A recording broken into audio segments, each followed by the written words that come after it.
Hey guys, good morning. Welcome back to our channel, The Eton Squad. My name is Eddie. So for today's video, ang Bureau of Immigration ay may anunsyo na pagbabago na magsisimula sa April 1, 2024 sa arrival process ng mga Philippine passport holder dito sa Pilipinas. Details coming back.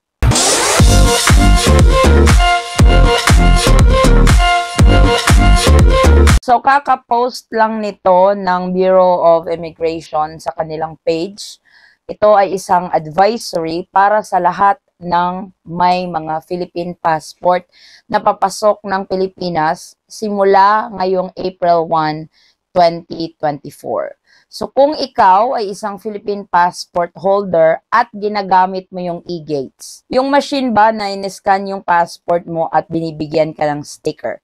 Kasi may dalawang process ang arrival. Kung gusto mong mag-manual process, lilinya ka doon sa immigration officer at tatatakan yung Philippine passport mo. Kung ayaw mo naman doon sa manual process, pwede ka doon sa e-gates. Pero ito ay applicable lamang sa mga Philippine passport holder. Hindi kasali ang mga foreign passport holder dito. So kapag ikaw ay luminya sa e-gates at na-scan na yung pasaporte mo and everything, magpe-print yan ng sticker at yun yung ilalagay sa Philippine passport mo. Simula April 1, tatanggalin na po yun. So kung ikaw ay gumagamit ng e-gates every time na uuwi ka ng Pilipinas. Ito ay sa mga kababayan nating OFW, yung mga residente sa ibang bansa, yung ginagamit yung Philippine passport. Sa dual citizen, hindi ito magwo-work kasi dalawang pasaporte yung dapat ipakita mo sa immigration kung may Philippine passport ka. So, hindi mo magagamit ang e-gates kasi ang e-gates, gaya nga ng sabi ko, is para lang doon sa mga Philippine passport holders. Simula April 1, 2024, hindi na po sila magbibigay ng sticker. Same pa rin yung proseso, magsiscan ka ng passport sa e-gates machine and everything. Pero instead of sticker, kanila nang isi-send through email yung arrival sticker mo doon sa email na ginamit mo nung nagrehistro ka ng e-travel. So, importante talaga kapag nagre-rehistro or nagre-create ka ng account sa e-travel kasi dapat na-access mo yung email kasi number 1, nagsisend sila ng one-time PIN. At eto nga, yung pagbabago na magaganap sa April 1 na kung ikaw ay gumagamit ng e-gates, doon na nila isi-send sa email mo yung arrival sticker mo na dati dinidikit sa pasaporte mo. Sa lahat ito ng international airport, so ito ay sa Terminal 1 at sa Terminal 3 na may mga e-gates. So baka magtaka kayo kabayan, simula April 1 na hindi kayo nabigyan ng sticker, hindi na po sila magbibigay, alisin na po nila ang arrival sticker na dinidikit nila sa pasaporte ninyo. Ito yung advisory ng Bureau of Immigration. Removal of arrival stickers for Filipino passengers processed through e-gates at all international ports of entry.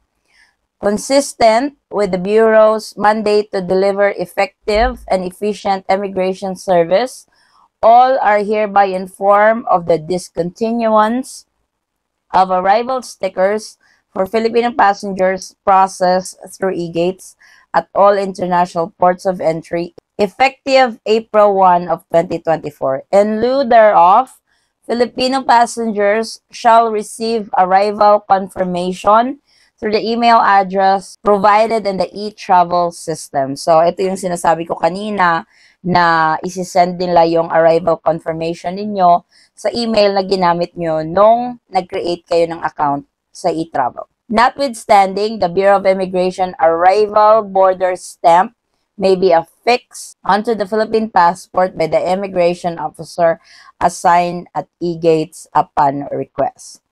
For speedy processing, passengers are enjoined to register or update their information in the e-travel system at least 72 hours prior to the intended travel. So, tandaan lang po, ito ay sa mga Filipino na may Philippine passport na gumagamit ng e-gates. Kung ikaw naman ay hindi gumagamit ng e-gates at doon ka talaga lumilinya sa manual process na minsan ine-interview ka ng immigration officer at nagpapastamp ka talaga sa pasaporte mo, walang problema yon. Lalong-lalo na sa mga Philippine passport holder na kasama yung mga foreign spouse nila. So, hindi din ito mag-work sa inyo kasi andyan yung asawa ninyo. Dapat magkasabay kayong i-process sa immigration kasi yung mga foreign spouses ninyo, pwede silang maka-avail ng balikbayan visa. Sayang din yon, 1-year visa free po yon sa foreign spouse ninyo or sa mga foreign kids ninyo. Pero, kung ikaw ay solong magta-travel papuntang Pilipinas, for example, ikaw ay isang OFW or isang residente ng particular na bansa, mag-isa ka lang babiyahe ng Pilipinas, Philippine passport holder ka, at ginagamit mo talaga ang e-gates noon pa man, ito na yung bagong proseso ng arrival process mo. Hindi na sila magbibigay ng sticker, pero isisend nila ang arrival confirmation sa email mo na ginamit mo nung nagrehistro ka sa e-travel. So, siguro mas sinimplihan na nila para siguro hindi na hahaba or hindi na magiging crowded yung e-gates sa mga terminals sa Manila or any international airports na gumagamit ng e-gates.